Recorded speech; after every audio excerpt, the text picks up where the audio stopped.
الرحيم الحمد لله وكفى وسلام على عباده الذين اصطفى أما بعد فأعوذ بالله من الشيطان الرجيم بسم الله الرحمن الرحيم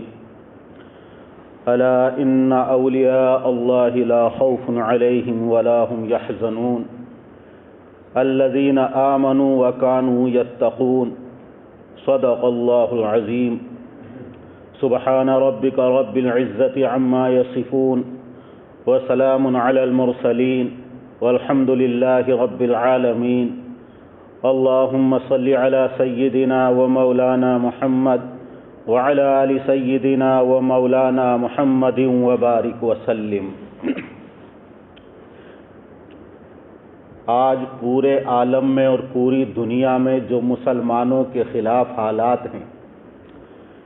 ہم میں سے کسی سے بھی پوشیدہ نہیں، اور اگر یہ کہا جائے کہ عالمی طور پر اور عمومی طور پر امت مسلمہ جس طرح آج ظلم و ستم کا شکار ہوئی ہے، ماضی میں کبھی بھی اس طرح ظلم و ستم کا شکار نہیں ہوئی۔ جہاں مسلمانوں کی حکومتیں ہیں اور مسلم ممالک ہیں تو وہاں اپنوں کی طرف سے مسلمان ظلم و ستم کا شکار ہیں، آلام و مصائب اور تکلیفوں میں مبتلا ہیں، اپنوں ہی کی طرف سے اپنوں کے زخم لگائے جا رہے ہیں، اپنوں ہی کو ستایا جا رہا ہے، اور جو غیر مسلم ممالک ہیں وہاں کا تو رونا ہی کیا کہ ہر جگہ دیکھیے کہ مسلمانوں پر اس طرح شکنجہ کسا جا رہا ہے اور ظلم و ستم کی چکی میں پیسا جا رہا ہے کہ وہاں ان کا جینا دوبھر کر دیا گیا ہے، جینا دشوار کر دیا گیا ہے۔ ایسا محسوس ہوتا ہے ان ممالک میں جہاں اپنے نہیں بلکہ غیر برسر اقتدار ہیں، حکمراں ہیں، کہ زمین بھی دشمن ہے اور آسمان بھی دشمن، بلکہ وہاں کا ذرہ ذرہ اللہ کے نام لینے والوں کا دشمن نظر آتا ہے۔ تو پورے عالم کے اندر عمومی طور پر اپنوں کی طرف سے بھی اور غیروں کی طرف سے بھی آج امت مسلمہ پریشانیوں میں مبتلا ہے۔ کیا وجوہ اسباب ہیں اور کیا علتیں ہیں جن کی وجہ سے آج امت مسلمہ اس پرفتن دور سے گزر رہی ہے اور کسم پرسی، بے کسی اور بے کسی کے عالم سے گزر رہی ہے؟ کوئی پرسان حال نہیں، کوئی سننے والا نہیں،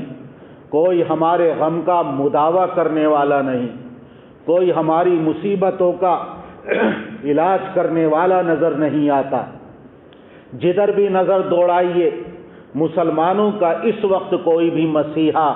نظر نہیں آ رہا ہے کہ مسلمانوں کے اوپر جو ظلم و ستم کیے جا رہے ہیں ان کے خلاف مسلمانوں کے حق میں آواز اٹھا سکے اور مسلمانوں کو ظلم و ستم سے نجات دلا سکے۔ ان حالات سے آج ہم اور آپ گزر رہے ہیں، بلکہ جہاں ہم اور آپ رہتے ہیں اللہ کی تدبیر کیا ہے اور اللہ نے تقدیر میں کیا لکھا ہے یہ تو اللہ ہی جانے، لیکن منصوبے اور سازشیں ایسی ہیں کہ شاعر اسلام کو مٹا دیا جائے، اسلام کو نیست و نابود کر دیا جائے، مسلمانوں کا خاتمہ کر دیا جائے،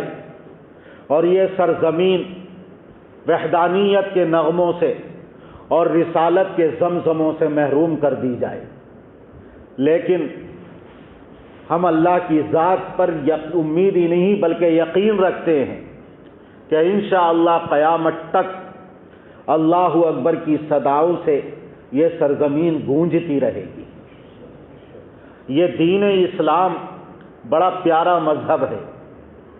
اس سے بہتر کوئی دین دھرم دنیا میں ہو ہی نہیں سکتا۔ خود اللہ نے قرآن کریم کے اندر فرمایا ان الدین عند اللہ الاسلام، اگر تمام دینوں میں، تمام دھرموں میں کوئی دین کہلانے کا حقدار اور مستحق ہے تو صرف اور صرف یہ دین اسلام ہی ہے۔ حضرت آدم علیہ السلام سے لے کر نبی آخر الزماں صلی اللہ علیہ وسلم تک اللہ نے تمام اپنے برگزیدہ بندوں کو، رسولوں کو اور پیغمبروں کو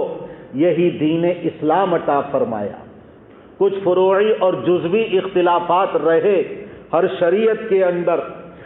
لیکن اصول اور عقائد کے اعتبار سے ہر نبی یہی دین اسلام لے کر آئے، اور اس کے اندر اتنے محاسن، اتنی خوبیاں، اتنی اچھائیاں ہیں کہ سر سے پیر تک دین اسلام خوبیوں سے، بھلائیوں سے، اچھائیوں سے بھرا پڑا ہے۔ یہ ہر ایک کو اپنے سینے سے لگاتا ہے، ہر ایک کو اس میں پناہ ملتی ہے، ہر ایک کو پیار اور محبت کا سبق دیتا ہے۔ اس کے اندر نفرت کا نام و نشان نہیں۔ غلام سے لے کر اور ادنا مخلوق سے لے کر اعلیٰ سے اعلیٰ مخلوق تک اور حکمراں اور بادشاہوں تک کے تمام حقوق اس کے اندر بیان کر دیے گئے ہیں۔ جتنی شفقت اس میں ہے، جتنی رحمت اس میں ہے، مودت اور الفت اس میں ہے، کسی دین اور دھرم کے اندر تلاش کرنے سے بھی نہیں ملے۔ اسی لیے دین اسلام اپنی اچھائیوں اور خوبیوں کی وجہ سے دلوں کو کھینچتا ہے۔ دین اسلام صرف اخلاق اور خوبیوں ہی کی وجہ سے پھیلا اور پھولا ہے، اور آج بھی پورے عالم کے اندر تیزی کے ساتھ دین اسلام کو ماننے والے وجود میں آ رہے ہیں، اور تیز رفتاری کے ساتھ یہ دین اسلام پھیل رہا ہے۔ تو اس کی اچھائیوں اور خوبیوں کو اگر دیکھا جائے تو ہمیں یقین ہے کہ انشاءاللہ قیامت تک یہ پھلتا، پھیلتا، پھولتا رہے گا۔ یہ سدا بہار درخت ہے، کبھی اس کے اوپر خزاں نہیں آئے گی، کبھی یہ مرجھائے گا نہیں۔ جو بھی آئے گا اس کے دامن میں اس کو امن ملے گی۔ یہ امن و امان کا مذہب اور دین ہے، یہ شانتی اور چین اور سکون کا مذہب اور دین ہے، جس کے اندر ہر ایک کے لیے حقوق بیان کرنے کے ساتھ ساتھ پیار اور محبت کے لیے اس میں جگہ ہے۔ تو بہرحال آج اگرچہ غیروں کی طرف سے اسلام کے اوپر بیجا اعتراضات ہیں، اس کو مٹانے کی ناپاک سازشیں ہیں، اس کو ختم کرنے کے منصوبے بنائے جا رہے ہیں، لیکن قیامت تک انشاءاللہ یہ زندہ رہے گا، اور عالمی طور پر تمام انسانیت اسی کے دامن میں پناہ لے گی۔ لیکن آج جو حالات ہیں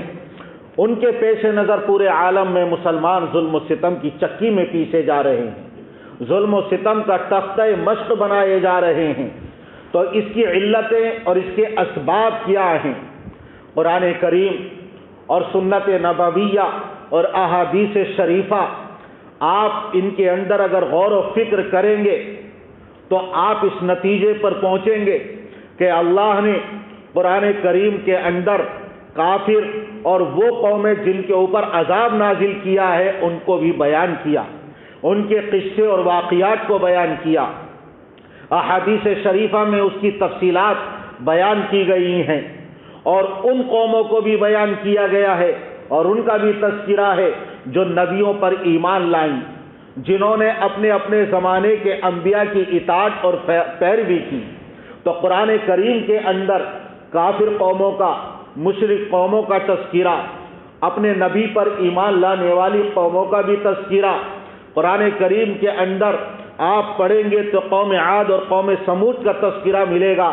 کہ اللہ تعالیٰ نے کسی کو تو تیز و تند ہواؤں اور آندھیوں سے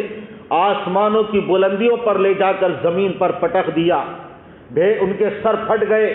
بھیجے اور دماغ سے بھیجے باہر نکل آئے، پیٹ پھٹے، تمام آتے باہر آ گئیں۔ اللہ تعالیٰ نے قوم سمود کے اوپر عذاب نازل کیا کہ حضرت جبرائیل علیہ السلام کی ایک چنگھاڑ سے اپنے مضبوط قلعوں کے اندر جو انہوں نے پہاڑوں کی چٹانوں کو تراش تراش کر اپنی حفاظت کے لیے، پناہ کے لیے، سکونت کے لیے بنائے تھے، ان کے دل دہل گئے، بلکہ دل پھٹ گئے اور شق ہو گئے۔ اور ہمیشہ کے لیے موت کی نیند سلا دیے گئے۔ قوم لوط کے اوپر اللہ تعالیٰ نے آسمان سے دہکتے ہوئے انگاروں کی طرح پتھروں کی بارش نازل کر کے تمام کو ہلاک کر دیا، اور ان کی تمام صدوم کی بستیاں بحر مردار کی شکل میں تبدیل کر دی گئی۔ قوم شعیب جب کافر مشرک اور اپنے نبی کی نافرمان بنی تو اللہ نے ایک بادل اور ایک سائبان بھیجا، اور جب اس کے نیچے جمع ہو گئے تو آگ کی بارش نازل کر کے تمام کو راکھ کا ایک ڈھیر بنا دیا گیا۔ اصحاب الایکہ، قوم تبع، قوم لوط، قوم شعیب، اصحاب مدین، قوم عاد، قوم ثمود، اور کتنی قوموں کے تذکرے قرآن کریم کے اندر بیان کیے گئے ہیں۔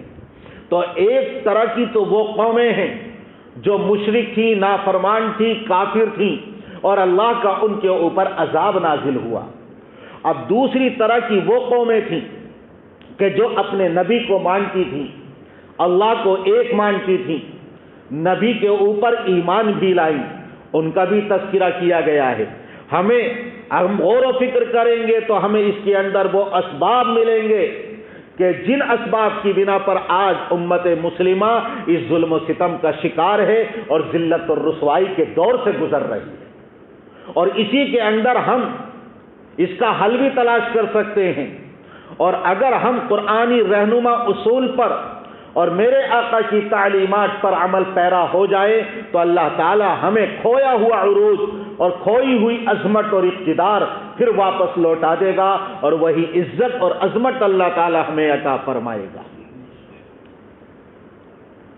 اللہ تبارک و تعالی دنیا کے اندر اپنی نعمتیں عطا فرماتا ہے،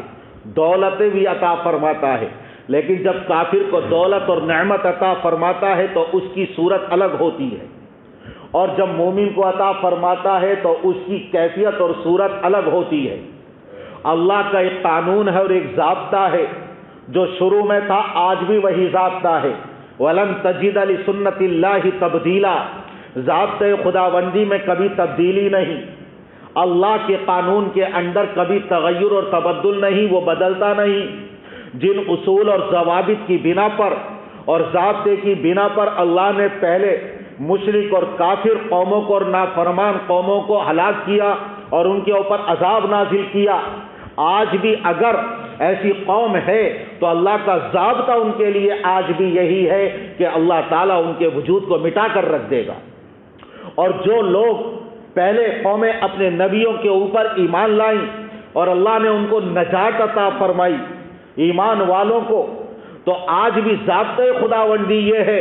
کہ اپنے نبی کی تعلیمات پر اور احکام خداوندی پر جو بھی عمل پیرا ہوگا اللہ تعالیٰ اس کو ہر مشکل اور مصیبت سے نجات عطا فرمائے گا۔ وَلَن تَجِدَ لِسُنَّتِ اللَّهِ تَبْدِيلًا،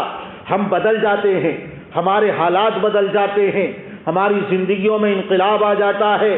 لیکن اللہ کے ضابطے میں اور اللہ کے قانون میں کبھی کوئی تبدیلی نہ آئی ہے اور نہ آئے گی۔ اللہ کا جو ضابطہ پہلے تھا آج بھی وہی ضابطہ ہے، اور قیامت تک اصول اور ضابطہ اللہ کا وہی رہے گا۔ وَلَن تَجِدَ لِسُنَّتِ اللَّهِ تَبْدِيلًا۔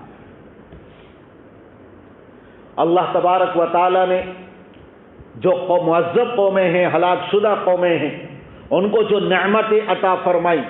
یہ نعمتیں جو اللہ عطا فرماتا ہے کافر قوموں کو، تو اس کی مثال اس طرح سمجھیے کہ ایک پنجرا ہوتا ہے جس کے اندر چوہوں کو بھی پکڑا جاتا ہے اور پنجرے کے اندر طوطے کو بھی پالا جاتا ہے، لیکن پنجرے کے اندر کوئی اچھی غذا اور چارہ اور دانہ ڈال دیا جائے اور چوہے کو پکڑا جائے تو چوہے کو پالنے کے لیے نہیں بلکہ چوہے کو ہلاک کرنے کے لیے اور مارنے کے لیے پنجرے کے اندر دانہ اور اچھی غذا اور چارہ ڈالا جاتا ہے،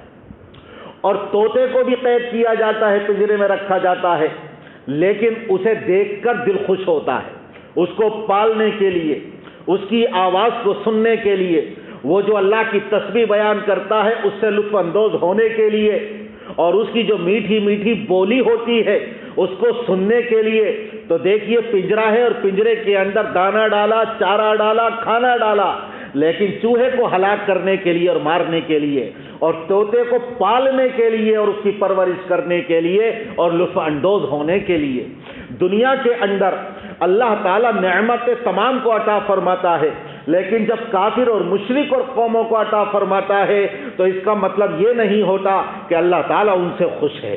اللہ تعالیٰ ان سے راضی ہو گیا اور اللہ تعالیٰ ان کے اعمال سے خوش ہے، بلکہ اللہ تعالیٰ ان کو ڈھیل دیتا ہے۔ وَأُمْلِي لَهُمْ إِنَّ كَيْدِي مَتِينٌ، لیکن جب اللہ کی پکڑ آتی ہے تو بڑی سخت ہوتی ہے۔ إِنَّ بَطْشَ رَبِّكَ لَشَدِيدٌ، بے شک تیرے پروردگار کی پکڑ بے پناہ سخت ہے۔ اللہ تعالیٰ نے قرآن کریم کے اندر ایک جگہ بیان کیا، فَلَمَّا نَسُوا مَا ذُكِّرُوا بِهِ فَتَحْنَا عَلَيْهِمْ أَبْوَابَ كُلِّ شَيْءٍ، جب جس کی نصیحت کی گئی تھی، انبیاء کرام بھیجے گئے تھے، وحدانیت کا سبق انہیں پڑھاؤ، رسالت کی قبول کرنے کی انہیں دعوت دو، انبیاء کرام کی تعلیمات پر عمل کرنے کی دعوت دو، ان کے درمیان دعوت اور تبلیغ کا کام انجام دو، لیکن انہوں نے کیا کیا؟ وحدانیت کے سبق کو بھلا دیا، رسالت کا انہوں نے اقرار نہیں کیا، اور اللہ کی نعمتوں کی وجہ سے سرکشی اور بغاوت کے اندر مبتلا ہو گئے، لیکن اللہ نے ان کے اوپر دولت اور نعمتوں کے دروازوں اور دہانوں کو بند نہیں کیا، بلکہ فتحنا علیہم ابواب کل شیء، اللہ نے ان کے اوپر ہر طرح کی نعمتوں کے دہانے کھول دیے، ہر طرح کی نعمتوں کے دروازے کھول دیے، اور یہاں تک کہ جب اس کے اندر وہ مگن ہو گئے، حتی اذا فرحوا بما اوتوا،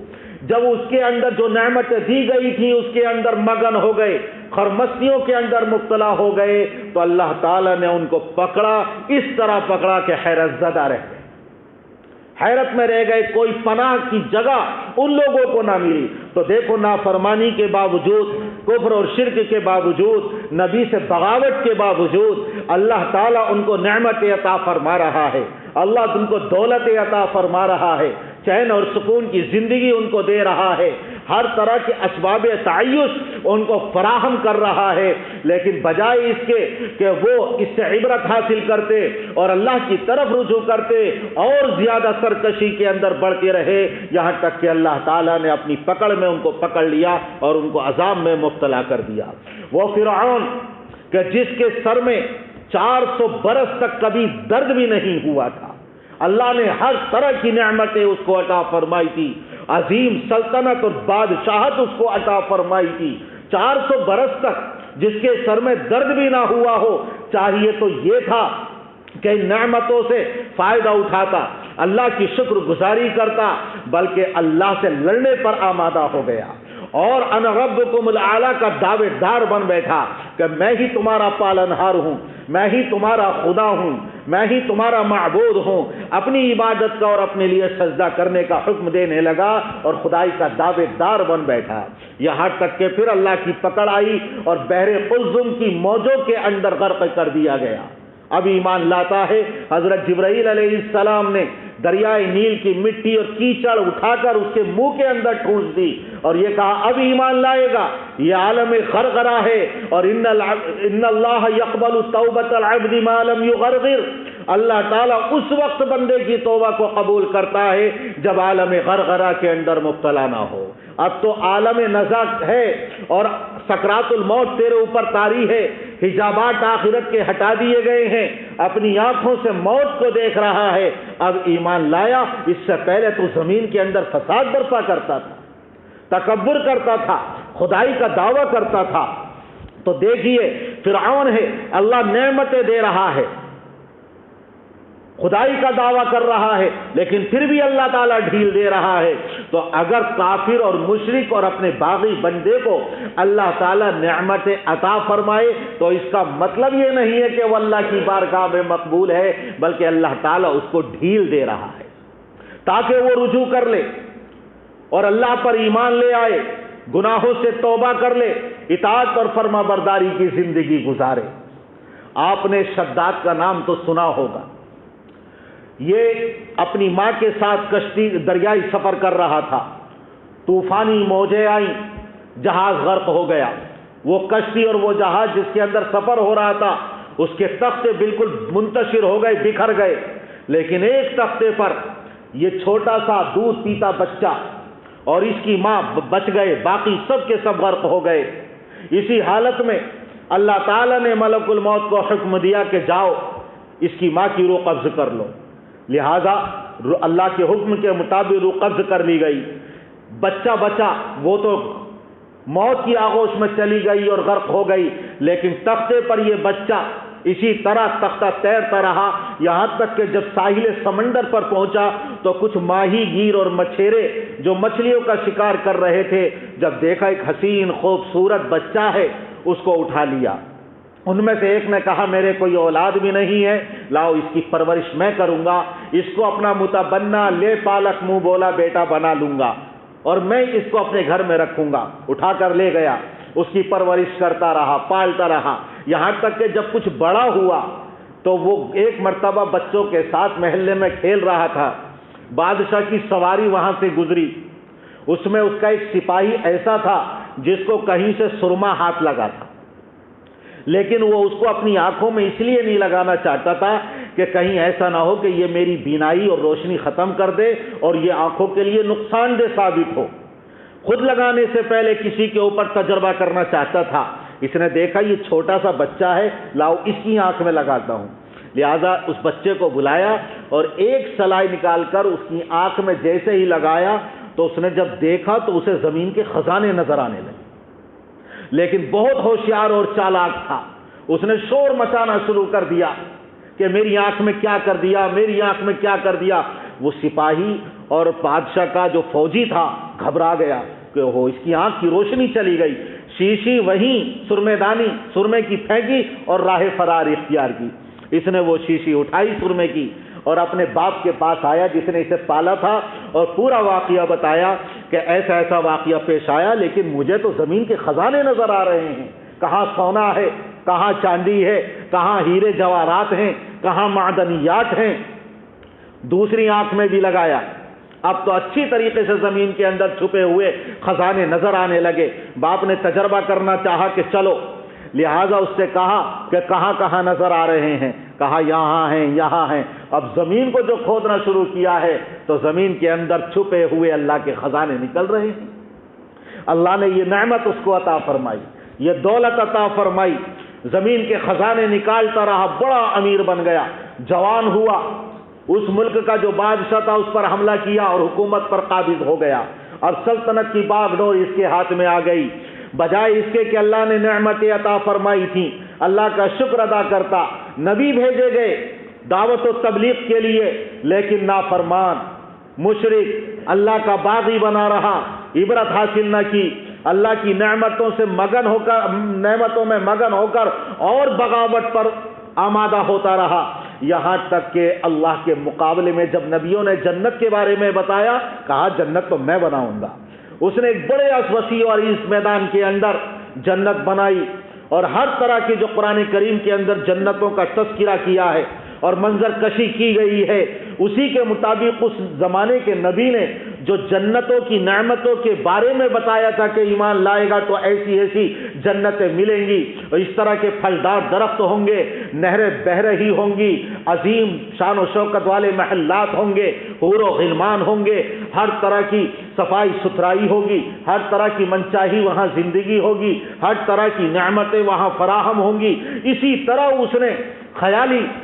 طور پر جو اس کے ذہن میں آیا جنت بنانے کا حکم دیا. جب جنت تیار ہو گئی اور کارندوں نے آ کر بتایا کہ اب آپ کی بہشت تو جنت تیار ہو گئی ہے، جب جاتا ہے اور ایک پیر اندر داخل کرنا چاہتا ہے فوراً حکم دیا گیا کہ روح قبض کر لو. تو دیکھو اللہ نے کتنی نعمتیں عطا فرمائی،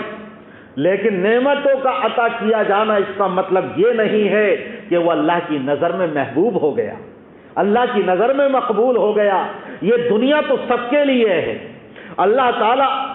فرما بردار کو بھی عطا کرتا ہے، نافرمان کو بھی عطا کرتا ہے.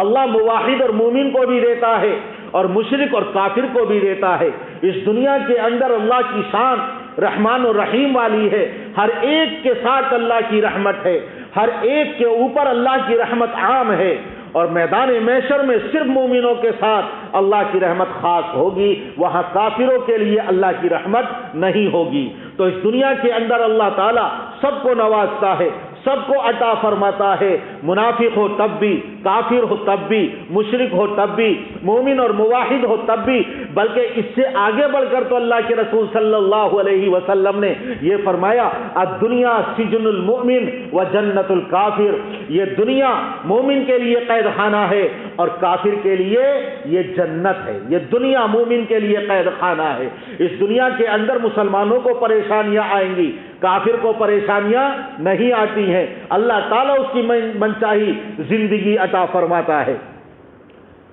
مولانا جلال الدین رومی رحمت اللہ علیہ جن کی مثنوی ہے، انہوں نے بڑی عجیب مثال اس حدیث کی روشنی میں دی ہے کہ دنیا کے اندر آپ دیکھو، پنجرے کے اندر کبھی کسی کو کوا پالتا ہوا نہیں دیکھا ہوگا، چیل کو پالتا ہوا نہیں دیکھا ہوگا، یا کسی نے کوے کو پالا ہے، اس کا شکار کر کے پنجرے میں رکھا ہو تاکہ اس کی کاؤں کاؤں کی آواز سنے۔ اتنی بھدی اور اتنی بھونڈی آواز، اور پھر اتنا کالا اور سیاہ کہ لوگ اس کی صورت کو بھی دیکھنا پسند نہیں کرتے، آواز سننا بھی پسند نہیں کرتے، لیکن جو طوطا ہوتا ہے اس کو رکھا جاتا ہے اور اس کے لیے تمام چیزیں فراہم کی جاتی ہیں، تمام نعمتوں کا انتظام کیا جاتا ہے۔ تو دنیا کے اندر یہ دنیا جو قید خانہ ہے، یہ ایسے سمجھو کہ طوطے کے لیے پنجرا، طوطے کے لیے پنجرا۔ تو اللہ تبارک و تعالیٰ نے یہ مومن گویا کہ طوطا ہے اور دنیا اس کے لیے پنجرا ہے، لیکن یہ کوا یہ ایسا ہے جیسے کافر کوئی بھی قید خانے کے اندر اس کو اور پنجرے کے اندر نہیں رکھتا، بلکہ اگر پکڑ بھی لیتا تو جلدی سے اس کو چھوڑ دیتا ہے۔ تو ایسے ہی کافر کو بالکل کھلی ہوئی آزادی ہے، جہاں سے چاہتا ہے کھاتا ہے، جہاں چاہتا ہے منہ مارتا ہے، جس طرح چاہتا ہے من چاہی زندگی گزارتا ہے، نجاست بھی کھاتا ہے، غلاظت بھی کھاتا ہے۔ اس طرح کافر اور مشرک حلال اور حرام کے درمیان کوئی تمیز نہیں کرتا ہے۔ اور اللہ پنجرے کے اندر جب طوطا رکھو گے تو اچھے اچھے پھل کھلاؤ گے، اچھی اچھی غذا کھلاؤ گے۔ اللہ تعالیٰ مومن خیال رکھتا ہے حلال اور حرام کے درمیان، اور اللہ تعالیٰ اپنے بندوں کو مخصوص حلال غذائیں اور نعمتیں کھلاتا ہے۔ تو بہرحال الدنیا سجن المؤمن و جنت الکافر، یہ دنیا مومن کے لیے قید خانہ ہے اور کافر کے لیے جنت ہے۔ تو اس دنیا کے اندر اللہ تعالیٰ سب کو عطا فرماتا ہے، اور کافروں اور مشرکوں کو اور اپنے باغی بندوں کو تو بے پناہ دولتیں عطا فرماتا ہے۔ یہ اس کا مطلب نہیں کہ وہ اللہ تعالیٰ کی نظر میں محبوب اور مقبول بن گئے۔ اب ماضی کی قوموں کو دیکھو کہ اللہ نے ان کے اوپر نعمتیں دی اور پھر عذاب نازل کیا جب وہ اللہ پر ایمان نہیں لائے،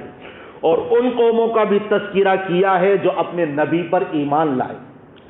یہ بات اس سے جا کر جڑے گی کہ آج مسلمان مصیبتوں میں کیوں مبتلا ہیں، آج کیوں پریشان ہیں، ظلم و ستم کا شکار کیوں ہیں، بم برسائے جا رہے ہیں تو مسلمانوں کے اوپر، پھانسیوں پر چڑھایا جا رہا ہے تو مسلمانوں کو قیدوں میں بند ہیں تو مسلمان، ناجائز مقدمات میں مبتلا ہیں تو بیچارے مسلمان، ٹارچر کیا جا رہا ہے تو مسلمانوں کو ان کی عبادتوں پر پابندی عائد کی جا رہی ہے، شاعر اسلام کو مسمار کرنے کی کوشش کی جا رہی ہے۔ یہ سب کچھ جو ہو رہا ہے مسلمانوں کے ساتھ ہو رہا ہے۔ اب وہ قوم کہ جو اپنے نبی پر ایمان لائی، وہ کون سی قوم ہے؟ بنو اسرائیل کی قوم ہے۔ پہلے ہی پارے کے اندر جب آپ پڑھنا شروع کرو گے تو تفصیل کے ساتھ بنو اسرائیل کا واقعہ بیان کیا گیا، ان کے حالات بیان کیے گئے ہیں، جو اپنے آپ کو کہتے تھے نحن ابناء اللہ و احباؤ، ہم تو نبی زادے ہیں، ہم تو اللہ کی اولاد ہیں۔ قرآن کریم کے اندر بیان فرمایا فضلنا علی العالمین، ہم نے بنو اسرائیل کو تمام عالموں پر فضیلت، اس زمانے کے اعتبار سے تمام قوموں پر فضیلت اور برتری عطا فرمائی تھی۔ وہ جو اپنے آپ کو سب سے افضل سمجھتے تھے، سب سے برتر سمجھتے تھے، حضرت موسیٰ علیہ السلام پر ایمان لائے، توریت پر بھی ایمان رکھتے تھے، لیکن نبی کے ساتھ انہوں نے بغاوت کی، موحد ہونے کے باوجود نبی کی نہیں مانتے تھے، نبی کو ستایا، نبی کی نافرمانی کی، ان کی تعلیمات پر عمل نہیں کیا۔ اللہ تبارک و تعالیٰ نے ان کے اوپر طرح طرح کے عذاب نازل فرمائے۔ نبیوں کی نافرمانی کے نتیجے میں کبھی اس قوم کو خنزیر کی صورت میں بدل دیا گیا، کبھی بندروں کی شکل میں مسخ کر دیا گیا، اور کبھی یہ ہوا کہ اللہ تعالیٰ نے وادی طی کے اندر 40 سال تک ان کو سرگردہ، حیران اور پریشان رکھا۔ ان کی اپنی سرزمین اور اپنا وطن ان کے اوپر 40 سال تک کے لیے حرام کر دیا گیا۔ وہ بنو اسرائیل جو نبی کی امتی تھے، نبی کو مانتے تھے، لیکن نبی کی نافرمانی کرنے کی وجہ سے ان کے اوپر طرح طرح کے عذاب نازل ہو رہے ہیں، طرح طرح کی مصیبتوں میں وہ گرفتار ہیں۔ تو وَلَن تَجِدَ لِسُنَّتِ اللَّهِ تَبْدِيلًا، اللہ کے ضابطے میں کوئی تبدیلی نہیں۔ اس زمانے کے اندر اگر وہ نبی کے ماننے والے نبی کا کہنا نہیں مانتے ہیں تو اللہ تعالیٰ کی طرف سے ان کو مصیبتوں میں، پریشانیوں میں مبتلا کیا جاتا ہے۔ اور اللہ کا ضابطہ جو پہلا تھا آج بھی وہی ضابطہ ہے کہ اگر ہم آج نبی آخر الزماں صلی اللہ علیہ وسلم کے ماننے والے ہیں، ایمان رکھنے والے ہیں، لیکن آج اگر ہم نبی کی تعلیمات پر عمل نہیں کرتے ہیں تو وہی ضابطہ لوٹ کر آئے گا اور ہم بھی پریشانیوں میں مبتلا کر دیے جائیں گے۔ قرآن کریم کے اندر اللہ تعالیٰ نے اس بنو اسرائیل کے واقعے کو بیان کیا، وَقَضَيْنَا إِلَىٰ بَنِي إِسْرَائِيلَ فِي الْكِتَابِ لَتُفْسِدُنَّ فِي الْأَرْضِ مَرَّتَيْنِ وَلَتَعْلُنَّ عُلُوًّا كَبِيرًا۔ اللہ نے بنو اسرائیل کے بارے میں فیصلہ فرما دیا، زمین کے اندر تم 2 مرتبہ فساد برپا کرو گے، زمین کے اندر تم تکبر کرو گے، اپنے آپ کو بڑا سمجھو گے، فساد برپا کرو گے۔ اور جب پہلی مرتبہ انہوں نے فساد کیا اور تکبر کیا اور اللہ کے احکام سے سرتاپی کی اور بغاوت کی تو اللہ نے پہلے ہی فرما دیا تھا کہ تمہارے اوپر ایسی قوم مسلط کر دیں گے کہ جو تمہارے گھروں کے اندر گھسے گی، تمہیں تباہ و برباد کر دے گی، تمہارے چہروں کو بگاڑ کر رکھ دے گی، تمہاری صورتوں کو مسخ کر کے رکھ دے گی۔ لیکن یہ باز نہیں آئے اور انہوں نے یروشلم کے اندر، بیت المقدس کے اندر، ملک شام کے اندر فساد برپا کیا۔ اللہ نے کتنی نعمتیں عطا فرمائی تھی، اس زمانے کی تمام قوموں پر فضیلت اور برتری عطا فرمائی تھی، توریت کے احکام کو بھلا دیا، نبیوں کے ساتھ گستاخیاں انہوں نے کی، یہاں تک کہ نبیوں کو قتل کرنے سے بھی پیچھے نہیں ہٹے، قدم قدم پر اپنے نبی کی نافرمانی کرتے تھے، طرح طرح کے سوالات کر کے اپنے زمانے کے نبیوں کو تکلیفیں پہنچاتے تھے۔ جب باز نہیں آئے تو پھر عراق کا ایک بادشاہ مشرک بخت نصر ان کے اوپر مسلط کر دیا گیا اور اس نے ہزاروں بنو اسرائیل مردوں کو قتل کیا اور بیت المقدس کو ان کے خون سے پامال کیا، آلودہ کیا، بیت المقدس کے نسخوں کو پامال کیا، بیت المقدس کی حرمت کو پامال کیا اور کتنی بنو اسرائیل عورتوں کو قیدی بنایا، مشق کس کے وہ عراق لے آیا اور قید خانے کے اندر ڈال دیا گیا۔ 100 سال تک یہ بنو اسرائیل اللہ اور اپنے نبیوں کی نافرمانی کے نتیجے میں عراق کے اندر قید کی زندگی بسر کرتے رہے، یہاں تک کہ اس زمانے کے نبی نے ان کو تنبیہ کی اور پھر توبہ کروائی اور اللہ کا وعدہ یاد دلایا کہ میں سمجھاتا تھا، میں کہتا تھا تم باز نہیں آئے، اگر اب بھی توبہ نہیں کی تو تمہارا وجود مٹا دیا جائے گا۔ لہٰذا یہ توبہ کی انہوں نے اور اس قید خانے کے اندر اللہ کی عبادت میں لگ گئے، یہاں تک کہ 100 سال کے بعد اللہ نے رہائی عطا فرمائی کہ فارس کے بادشاہ نے حملہ کیا اور پھر ان کو نجات ہوئی اور پھر ملک شام کے اندر آباد ان کو کر دیا گیا۔ لیکن کچھ زمانے تک تو یاد رکھا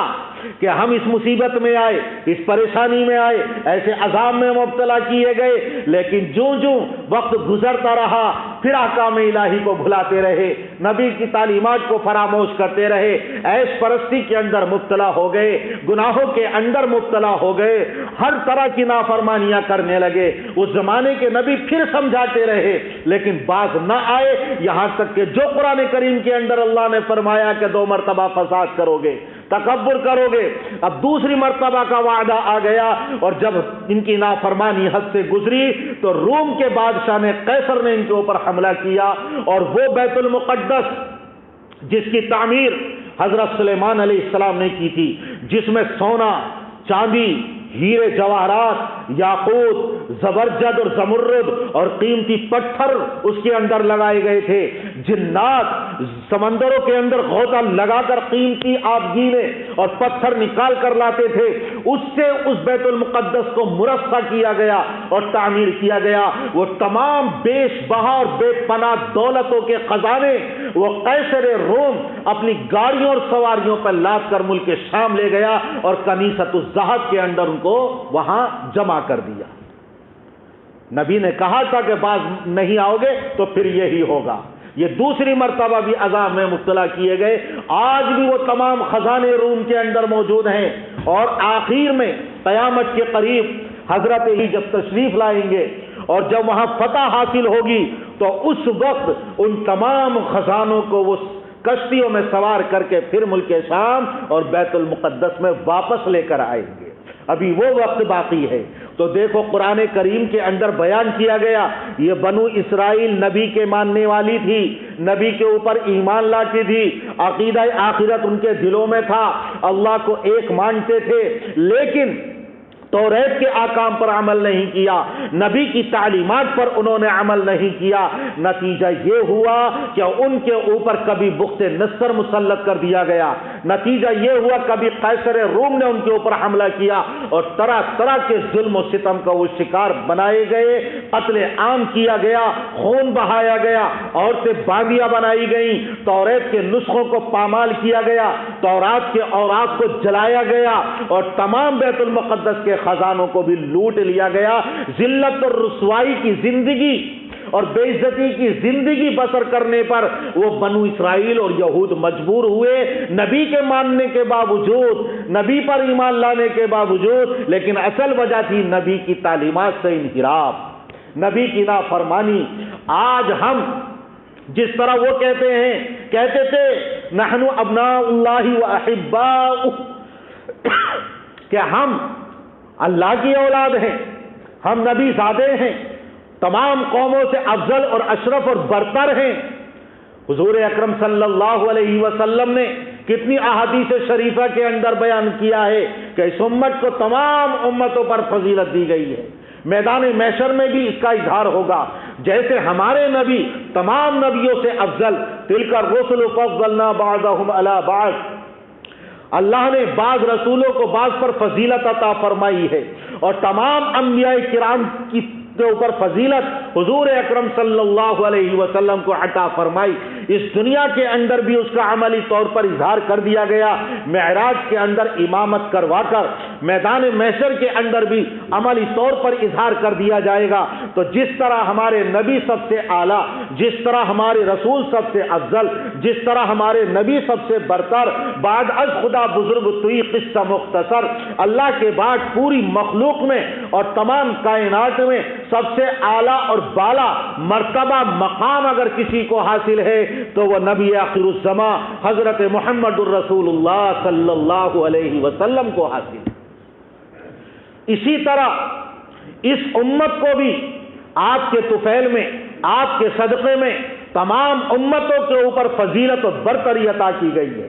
اور ہم اس کو مانتے ہیں، اقرار بھی کرتے ہیں، دم بھی بھرتے ہیں، دعویٰ بھی کرتے ہیں. لیکن کیا جس طرح بنو اسرائیل نے دعویٰ کیا کہ ہم برگزیدہ ہیں، ہم نبی زادے ہیں، ہم سب سے افضل ہیں، صرف یہ کہنا اور نبی کی نافرمانی کرنا کیا ان کو عذاب سے، مصیبتوں سے، ظلم و ستم سے نجات دلا سکا؟ ہرگز نہیں. اسی طرح اگر ہمارے نبی یقیناً سب سے افضل اور یہ امت مسلمہ تمام امتوں سے افضل اور برتر ہے، لیکن اگر نبی کی نافرمانی کی جائے گی تو یہ دعویٰ کرنا اور یہ دم بھرنا ان مصیبتوں سے ہمیں نجات ہرگز نہ دلا سکے گا. وَلَن تَجِدَ لِسُنَّتِ اللَّهِ تَبْدِيلًا. ضابطۂ خداوندی جو ان کے لیے تھا وہی ضابطۂ خداوندی ہمارے لیے بھی ہے. جو اللہ کا ضابطہ پہلے تھا وہ آج بھی اللہ کا ضابطہ ہے اور قیامت تک رہے گا. وَأَنْتُمُ الْأَعْلَوْنَ إِن كُنتُم مُؤْمِنِينَ. اگر تم کامل مومن بن کر زندگی گزارو گے تو اللہ تعالیٰ تمہیں سربلندی عطا فرمائے گا. صحابہ کرام کے حالات کو آپ دیکھیے، صحابہ کرام کی سیرت کو پڑھیے. مٹھی بھر صحابہ کرام ہیں اور دوسری طرف کافروں کا لشکر جرار ہے. سب کے سب میدان بدر کے اندر مسلمان اور اسلام کو صفحہ ہستی سے ہمیشہ کے لیے مٹانے کے لیے آئے ہیں. ہر طرح کے ہتھیاروں سے لیس ہیں، سر سے لے کر پیر تک آہن پوش، زرہ پوش، اور یہ بیچارے نہتے، کمزور، فاقہ زدہ، ہتھیار بھی نہیں، سواریاں بھی مکمل نہیں، لیکن اس کے باوجود چونکہ پکے تھے، سچے تھے، کامل مومن اور مسلمان تھے، اللہ تبارک و تعالی نے ان مٹھی بھر مقدس صحابہ کرام کو ایسی فتح عطا فرمائی کہ ہمیشہ کے لیے کفر اور شرک کی کمر کو توڑ کر رکھ دیا۔ شیطان بھی منظر دیکھ رہا تھا تو دیکھ کر بھاگا ہے کہ آج میرے لیے پناہ نہیں، اسے روکتے ہیں مکے کے کافر، ارے کہاں بھاگا جا رہا ہے؟ کہتا ہے میں وہ دیکھ رہا ہوں جو تم نہیں دیکھ رہے، آج میری بھی خیر نہیں ہے۔ اسی کو علامہ اقبال نے کہا ہے کہ فضائے بدر پیدا کر فرشتے تیری نصرت کو، فضائے بدر پیدا کر فرشتے تیری نصرت کو،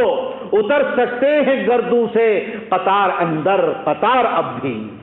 اگر آج ہم بھی وہی فضائے بدر پیدا کریں، وہی کامل ایمان ہو، وہی احکام اسلام پر عمل ہو، اسی درجے کا اگر پختہ ایمان ہو اور اپنے نبی کی تعلیمات پر عمل ہو، اپنے نبی کے چشمے ابرو کے اشارے پر جان قربان کرنے کا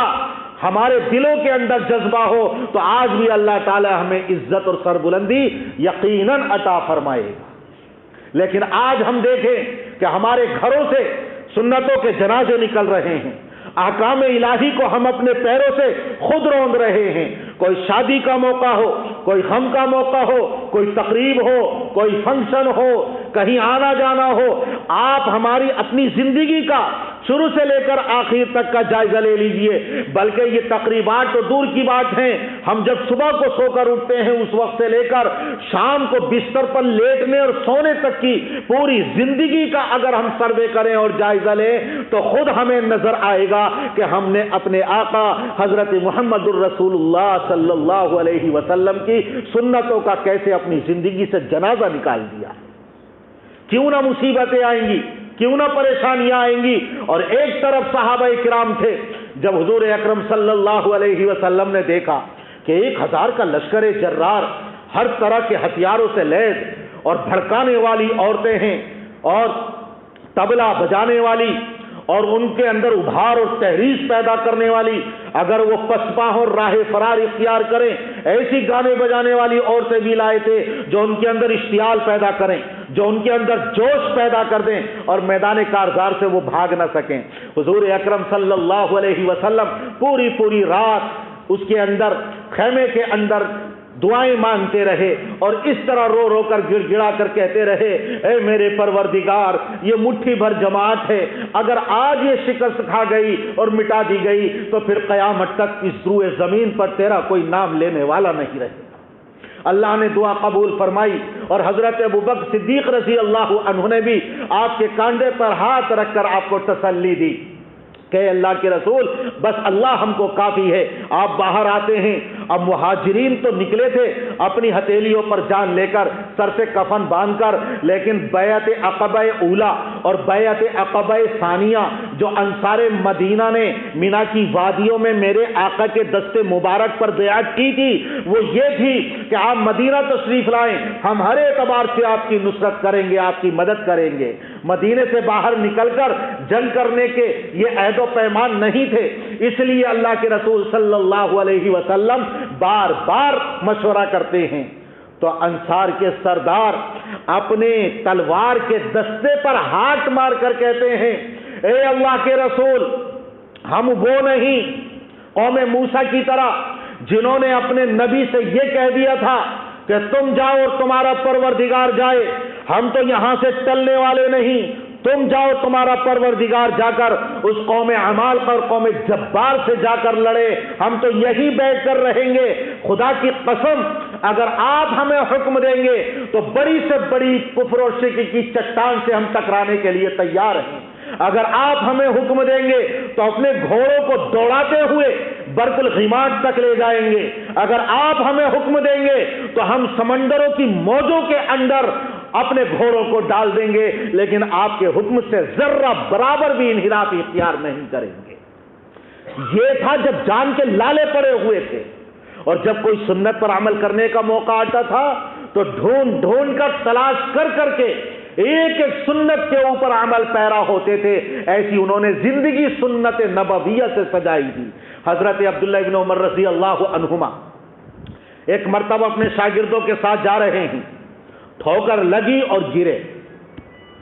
اٹھے، اپنے شاگردوں سے کہا اور رفقائے سفر سے کہا، ذرا بتاؤ یہ مجھے ٹھوکر لگی ہے خود بخود یا میں نے ٹھوکر کھائی ہے؟ تو شاگرد کہنے لگے کہ حضرت ٹھوکر لگتی ہے، کوئی کھاتا نہیں ہے، کوئی خود گرتا نہیں ہے، بلکہ غیر اختیاری طور پر گرتا ہے ٹھوکر لگ کر۔ آپ کو ٹھوکر لگی اور آپ اچانک گر گئے۔ کہنے لگے نہیں،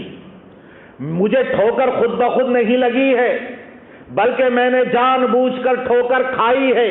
اور اس لیے کھائی ہے کہ اسی راہ گزر سے، اسی گزرگاہ سے اور اسی راستے سے ہمارے سب کے آقا حضرت محمد الرسول اللہ صلی اللہ علیہ وسلم گزرے ہوئے جا رہے تھے۔ میں بھی آپ کے پیچھے پیچھے تھا، یہاں ہمارے آقا کو ٹھوکر اچانک لگی اور آپ گرے تھے، میں نے جان بوجھ کر ٹھوکر کھائی ہے تاکہ مجھے اپنے آقا کی سنت پر عمل کرنے کی توفیق نصیب ہو جائے۔ اب یہ غیر اختیاری چیزوں کو جب تلاش کر کر کے وہ عمل کر رہے ہیں تو وہ سنتیں جو عبادت ہیں وہ کس طرح اپنی زندگیوں میں سجاتے ہوں گے اور کس طرح عمل کرتے ہوں گے۔ یہی حضرت عبداللہ ابن عمر رضی اللہ عنہما گزرے ہوئے جا رہے ہیں، اپنی سواری سے اترتے ہیں، تمام قافلہ رک گیا، ایک طرف گئے اور وہاں بیٹھ گئے پیشاب کرنے کے لیے۔ رفقائے سفر یہ سمجھے کہ پیشاب کا تقاضا تھا، جب وہ فارغ ہو کر آ گئے تو اب اپنے ساتھیوں سے کہتے ہیں ذرا مجھے بتاؤ کہ مجھے پیشاب کا تقاضا تھا یا ویسے ہی چلا گیا تھا؟ کہا کہ حضرت جب آدمی کو پیشاب کا تقاضا ہوتا ہے تبھی سواری سے اترتا ہے، اور جب ہی ایک طرف جا کر اپنی ضرورت کو پورا کرتا ہے آپ کو پیشاب کا تقاضا ہوا ہوگا، اس لیے آپ ایک طرف جا کر ضرورت پوری کر کے آئے۔ کہنے لگے نہیں، بلکہ میں اپنے حبیب اور اپنے آقا حضرت محمد الرسول اللہ صلی اللہ علیہ وسلم کے ساتھ اسی راستے سے گزر رہا تھا، آپ کو یہاں پیشاب کا تقاضا محسوس ہوا، آپ ایک طرف جا کر بیٹھ گئے اور آپ نے اپنی ضرورت کو پورا کیا اور واپس تشریف لائے۔ مجھے پیشاب کا تقاضا نہیں تھا، لیکن یہی وہ جگہ ہے، یہی وہ مقام ہے جہاں ہمارے آقا دو جہاں صلی اللہ علیہ وسلم نے پیشاب کی ضرورت کو پورا کیا تھا۔ مجھے کوئی تقاضا نہیں تھا، میں نے تو بتکلف اس طرح طریقہ اختیار کیا ہے تاکہ مجھے اپنے آقا صلی اللہ علیہ وسلم کے اس طریقے پر عمل کرنے کی توفیق نصیب ہو جائے۔ یہ تھا صحابہ اکرام کا جذبہ۔ اور آج اگر ایک طرف ہمارے جذبات ہوں، ہمارے خیالات ہوں، ہماری خواہشات نفسانیہ ہوں، اور دوسری طرف اللہ کا حکم آ جائے، ہم اپنے جذبات پر عمل کرتے ہیں۔ ایک طرف نبی صلی اللہ علیہ وسلم کی تعلیم اور دوسری طرف ہمارے اہل خانہ کے جذبات اور خواہشیں، تو ہم اپنے گھر والوں کے، اپنے بچوں کے اور اپنی بیوی کے جذبات کو تکلیف پہنچانا اور ٹھیس پہنچانا گوارا نہیں کرتے۔ اس بات کو بڑی خوشی سے برداشت کر لیتے ہیں کہ ہمارے نبی کی سنتوں کا جنازہ نکل جائے لیکن کسی کے ہمارے گھر والوں میں سے دل نہ دکھے۔ کیسے اللہ کی مدد آئے گی؟ آج پوری دنیا کے اندر آپ سروے کر لیجئے، پوری دنیا کا جائزہ لے لیجئے، یہ اسباب و علل ہیں اور یہ وجوہات ہیں جس کی وجہ سے آج امت مسلمہ ظلم و ستم کا شکار ہے اور پریشانیوں میں مبتلا ہے۔ آج اگر ہم اپنے نبی کی تعلیمات پر عمل کرنے لگیں، اللہ کے احکام کو حرز جان اور مقصد زندگی بنا لیں اور حضور اکرم صلی اللہ علیہ وسلم کی تعلیمات پر پورے طور پر عمل پیرا ہو جائیں، تو آپ دیکھیے کیسا عظیم انقلاب برپا ہوگا، عجیب انقلاب برپا ہوگا۔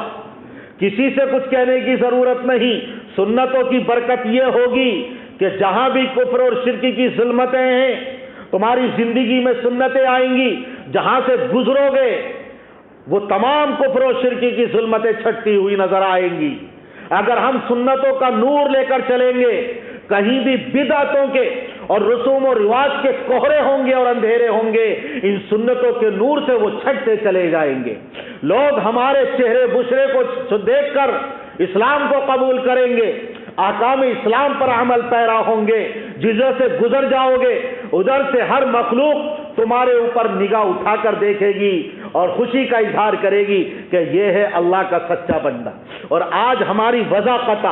ہماری پوشاک اور ہمارا لباس اور ہمارے حالات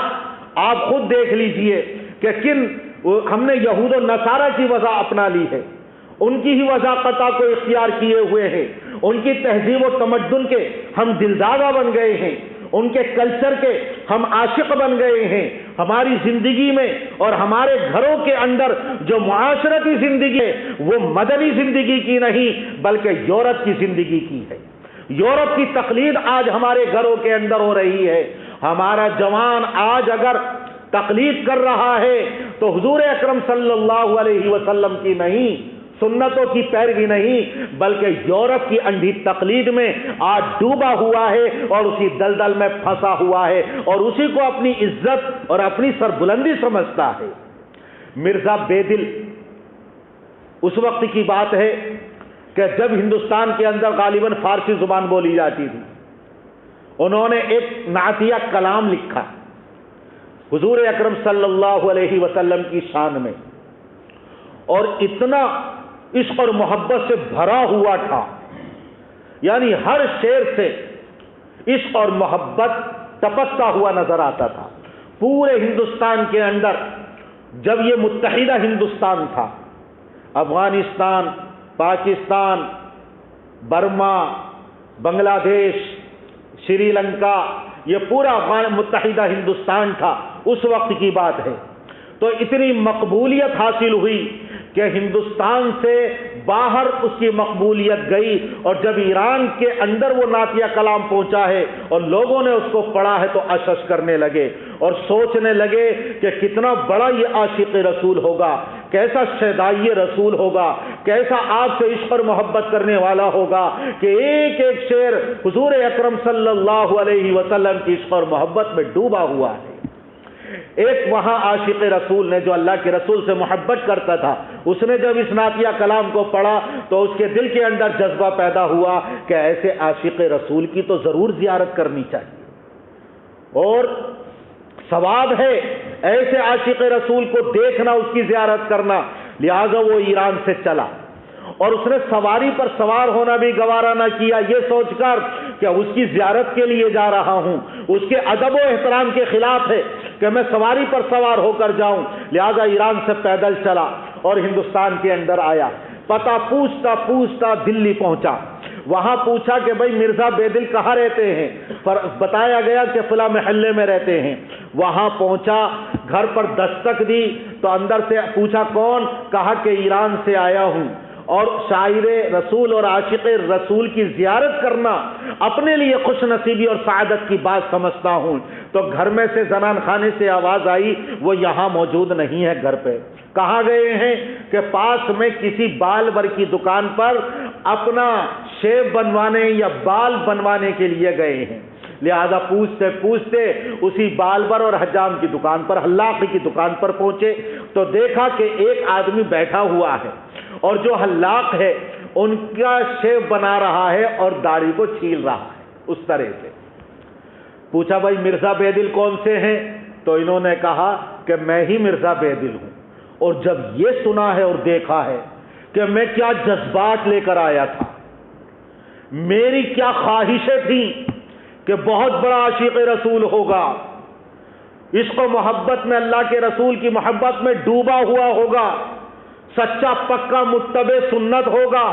اور یہاں آ کر دیکھا ہے تو اللہ کے رسول صلی اللہ علیہ وسلم کی سنت کو مردہ کر رہا ہے۔ اس کے دل پر چوٹ لگی، بڑا صدمہ پہنچا، اور ایسا محسوس ہوا جیسے اس کے ہوش و حواس پر بجلی گر پڑی۔ اس نے بڑی درد بھری آواز سے کہا کہ آغا ریشمی تراشی، جناب آپ داڑھی منڈوا رہے ہیں؟ از دل خیزت بر دل ریزت، جب دل سے آواز نکلتی ہے تو دل پر اثر کرتی ہے۔ یہ ایران سے آنے والا بھی صاحب دل تھا، اور دل کی گہرائی سے درد کے ساتھ، سوز و گداز کے ساتھ، بڑے غم اور صدمے کے لہجے میں جب اس کی زبان سے نکلا ہے کہ جناب آپ داڑھی منڈوا رہے ہیں آغا ریشمی تراشی، تو اس نے اسی حالت میں کہ ان کا حلاق داڑھی چھیل رہا ہے، مونڈ رہا ہے، کہنے لگا بھلے ریشمی تراشی دلے کسے نمی خراشم، ہاں کیا بات ہے، میں اپنی داڑھی ہی تو منڈوا رہا ہوں، کسی کا دل تو نہیں چھیل رہا ہوں۔ لیکن ایران سے آنے والے صاحب دل نے کہا کہ ارے تو کسی کا دل نہیں چھین رہا ہے، خدا کی قسم تو رسول اللہ کے دل پر نشتر چلا رہا ہے،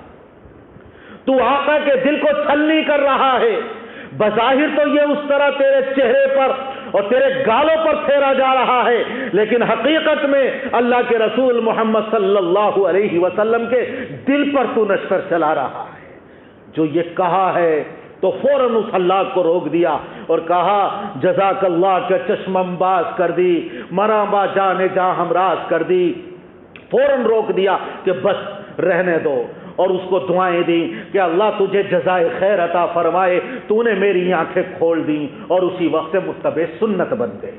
ہم بھی عشق رسول کا دعویٰ کرتے ہیں، ہم بھی محبت رسول کا دعویٰ کرتے ہیں، ہم اپنے آپ کو امتی کہلاتے ہیں اور تمام امتوں سے اپنے آپ کو افضل اور برتر سمجھتے ہیں، اس لیے کہ ہم نبی آخر الزماں اور سید الرسل اور سید الانبیاء کی امتی ہیں، امت میں ہیں۔ لیکن اس کے باوجود اگر ہم آج حضرت محمد الرسول اللہ صلی اللہ علیہ وسلم کی نافرمانی کرتے ہیں اور آپ کی تعلیمات سے انحراف کرتے ہیں، آپ کی سنتوں کو ہم مردہ کر رہے ہیں، آپ کا دل دکھا رہے ہیں، تو پھر اللہ کے ضابطے میں کوئی تبدیلی نہیں۔ وہ بنو اسرائیل جو برگزیدہ قوم تھی اور اپنے نبی پر ایمان لاتی تھی، جب وہ ظلم و ستم کے اندر مبتلا کیے گئے اور اللہ نے ان کے اوپر ان کے دشمنوں کو اور قوم ظالم کو اور قوم مشرک اور قوم کافر کو مسلط کر دیا، اگر آج ہم بھی نافرمانی اپنے نبی کی کریں گے تو اگر غیر ہمارے اوپر مسلط ہوں گے تو یہ کوئی حیرت کی بات نہیں۔ اللہ تعالی ہمیں ہماری اصلاح فرما دے، ہمیں اپنے احکام پر اور اپنے نبی کی تعلیمات پر پورے طور پر عمل کرنے کی توفیق نصیب فرمائے، اور ہمارا کھویا ہوا وقار، عزت، اقتدار اللہ تعالی لوٹا دے،